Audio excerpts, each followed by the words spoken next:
Hello students, टैक्साज in biology में आप सभी का स्वागत है। तो शुरू करते हैं आज का प्रैक्टिस सेट और देखते हैं आज के प्रैक्टिस सेट में जितने भी क्वेश्चंस पूछे जा रहे हैं उसमें से आप कितने क्वेश्चन सॉल्व कर पाते हैं। तो पहला क्वेश्चन है match the column and choose the correct option. यहाँ पे दो कॉलम दिए हुए हैं, इन दोनों कॉलम को मैच करिए और करेक्ट ऑप्शन चूज करिए। कॉलम 1 में पार्ट्स ऑफ द नेफ्रॉन है, कॉलम 2 में फंक्शंस है। कौन कौन से पार्ट है नेफ्रॉन के? PCT, DCT, descending limb, ascending limb. और कॉलम 2 में हम लोग देखते हैं फंक्शंस है। Sodium is reabsorbed actively in this region. दूसरा है sodium and water are reabsorbed under the influence of hormone in this region. Third है primary site of glucose and amino acid reabsorbed. And the last one is major substances reabsorbed here is water by osmosis. तो इसमें से आपको correct options choose करने हैं। यहाँ कुछ correct options दिए हुए हैं, उन ऑप्शंस में आपको करेक्ट ऑप्शंस चूज करना है। तो चलिए देखते हैं पहला क्या है। ए का फर्स्ट है, यानी पीसीटी का जो है वो फर्स्ट आपको बताया जा रहा है, that is sodium is reabsorbed actively in this region. B का सेकेंड बताया जा रहा है, यानी डीसीटी का sodium and water are reabsorbed under the influence of hormone in this region. Descending limb का थर्ड बताया जा रहा है, यानी primary site of glucose and amino acid reabsorption in descending limb. और असेंडिंग लिम्ब में आपको बताया जा रहा है fourth, that is major substances reabsorbed here is water by osmosis. दूसरा ऑप्शन देख लेते हैं, ए का फोर्थ यानी पीसीटी में बताया जा रहा है major substances reabsorbed here is water by osmosis. B का फर्स्ट बताया जा रहा है DCT, sodium is reabsorbed actively in this region. C का सेकेंड बताया जा रहा है descending limb, sodium and water are reabsorbed under the influence of hormone in this region. और डी का थर्ड बताया जा रहा है, यानी असेंडिंग लिम्ब का थर्ड है primary site of glucose and amino acid reabsorption. Third option में आपका देख रहे हैं ए का थर्ड है पीसीटी का primary site of glucose and amino acid reabsorption. B का फोर्थ बताया जा रहा है डीसीटी में major substances reabsorbed here is water by osmosis. C का second descending limb, sodium and water are reabsorbed under the influence of hormone in this region. D का first ascending limb, sodium is reabsorbed actively in this region. Last option भी देख लेते हैं बच्चों, A का third PCT का third primary site of glucose and amino acid reabsorption. B का second DCT, sodium is reabsorbed actively in this region. C का fourth descending limb, major substances reabsorbed here is water by osmosis. And D का first बताया जा रहा है बच्चों ascending limb, sodium is reabsorbed actively in this region. तो जल्दी से बताइए कि आपको कौन सा ऑप्शन सही लग रहा है इस क्वेश्चन में। एक तरफ है PCT, DCT, descending limb, ascending limb, sodium is reabsorbed actively in this region, sodium and water are reabsorbed under the influence of hormone in this region, primary site of glucose and amino acid reabsorption, major substances reabsorbed here is water by osmosis। तो जल्दी से बताइए। तो आप देखेंगे कि इस question का जो सही आंसर है वो है ऑप्शन नंबर डी, ए का थर्ड यानी पीसीटी का primary site of glucose and amino acid reabsorption. B का second DCT, second sodium and water are reabsorbed under the influence of hormone in this region। C का fourth है descending limb, major substances reabsorbed here is water by osmosis। and D का first ascending limb, sodium is reabsorbed actively in this region। चलिए देखते हैं अब हम लोग question number 2। Question number 2 में आपसे क्या पूछा जा रहा है, match the column and choose the correct option. तो एक और मैच है और ज़रा देखते हैं इसमें क्या क्या कॉलम 1 में दिया हुआ है। तो कॉलम 1 में यहाँ पे दिया है बच्चों thoracic, wrist bones, false ribs, metatarsal, skull जिसमें क्रेनियल और फेशियल है।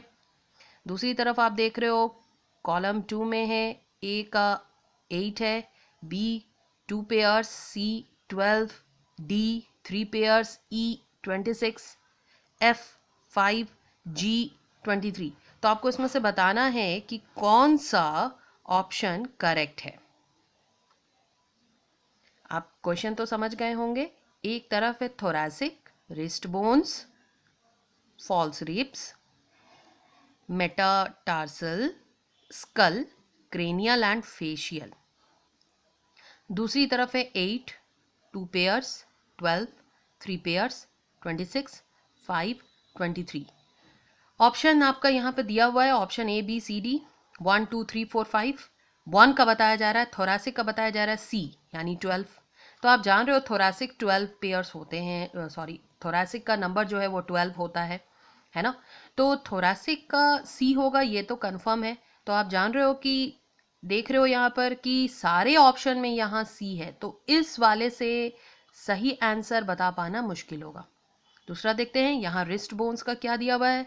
तो एक ऑप्शन में रिस्ट बोन्स का A 8 है, दूसरे ऑप्शन में रिस्ट बोन का F है यानी कि 5, तीसरे में रिस्ट बोन का अगेन F है दैट इज 5, और चौथे में रिस्ट बोन का दिया है D that is 3 pairs.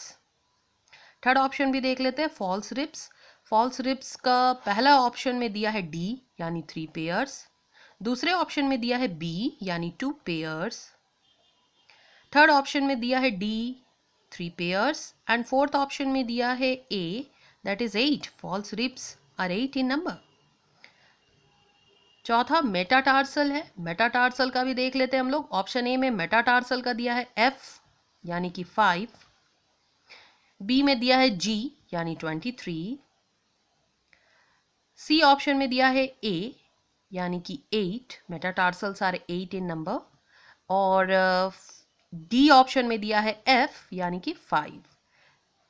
Last हम लोग देख लेते हैं skull, cranial and facial. Option A में दिया है G यानी कि 23, बी में दिया है E यानी 26, सी में दिया है E 26, और डी ऑप्शन में भी स्कल का बताया जा रहा है G दैट इज 23। तो आपको क्या लगता है कि कौन सा ऑप्शन करेक्ट बता रहा है? थोरैसिक कितने होते हैं, रिस्ट बोन्स कितने होते हैं, फॉल्स रिब्स कितने होते हैं, मेटाटार्सल और स्कल में कितने होते हैं? तो जल्दी से बताइए इसमें से कौन सा सही ऑप्शन आपको लग रहा है। तो आप देखेंगे कि इस क्वेश्चन का जो सही जवाब है वो है option number A. Okay, thoracic is 12, second wrist bone is 8, false ribs 3 pairs, metatarsal 5 and skull 23। Okay, चलिए नेक्स्ट हम लोग देखते हैं क्वेश्चन नंबर 3। क्वेश्चन नंबर 3 जिसमें पूछा जा रहा है linkage reduces the frequency of. Option A hybrids, option B all parental types, option C homozygous recessive parents, option D heterozygous recessive parents. Linkage reduces the frequency of. Option A hybrids, option B all parental types, option C homozygous recessive parents, option D heterozygous recessive parents. जल्दी से बताइए इसका सही जवाब। तो आप देखेंगे इसका जो सही आंसर है वो है ऑप्शन नंबर ए। यस, लिंकेज होने की वजह से किसकी फ्रीक्वेंसी रिड्यूस हो जाती है? हाइब्रिड बनने की। तो आप जान रहे हो कि linkage reduces the frequency of hybrids. चलिए नेक्स्ट हम लोग देखते हैं question number 4। Genetic code is. Option A triplet, universal, ambiguous, non degenerate. Option B triplet, universal, non ambiguous, non degenerate. Option C triplet, universal, non ambiguous and degenerate. Option D triplet, universal, ambiguous and non degenerate. जल्दी से बताइए कि आपको क्या लगता है कि इसमें से कौन सा जवाब सही होगा। जेनेटिक कोड इज क्या होना चाहिए? तो आप देखेंगे इसमें से जो सही आंसर है वो है option number C. Yes, genetic code is triplet, universal, non ambiguous and degenerate. Okay, चलिए क्वेश्चन नंबर 5 देख लेते हैं जरा हम लोग। The cytotoxic cells are produced by. The cytotoxic cells are produced by option A T cells, option B B cells, option C memory cells, option D mast cells. जल्दी से बताइए कौन सा सही जवाब होना चाहिए। The cytotoxic cells are produced bye. तो आप देखेंगे इसका जो सही जवाब है वो है option number A T cells. चलिए नेक्स्ट हम लोग देखते हैं बैक्यूलो वायरसेस, जिसे न्यूक्लियो पॉलीहेड्रोवायरस जीनस में ही आता है। तो baculoviruses, nucleopolyhedrovirus does not show.